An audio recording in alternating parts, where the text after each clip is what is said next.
రండి రండి, కూర్చోండి కూర్చోండి. ఇక్కడే తిందాం, సరేనా? సరే. ఇదిగో బాబు, నిన్నే చపాతీ తీసుకురా. అరే, ముందు చేతులు కడుక్కోండి. సింహాలు ఎప్పుడైనా చేతులు కడుక్కుంటాయా? పోండి, నేను మీతో మాట్లాడను.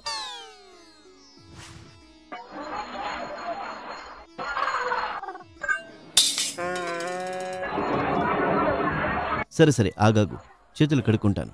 లేకపోతే నువ్వు ఇప్పుడే అలిగి కూర్చుంటావు. నన్ను ప్రశాంతంగా తిననివ్వవు కూడా. ఇదిగో బాబు, నీళ్ళు తీసుకురా.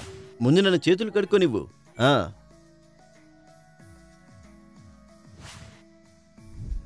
చేతులు కడుక్కుంటే మీరు ఆరోగ్యంగా ఉంటారు. మరుగుదొడ్డి ఉపయోగించిన తర్వాత భోజనానికి ముందు ఆటపాటల్లో కలుషితమైన చేతులను కడుక్కోవడం మర్చిపోకండి.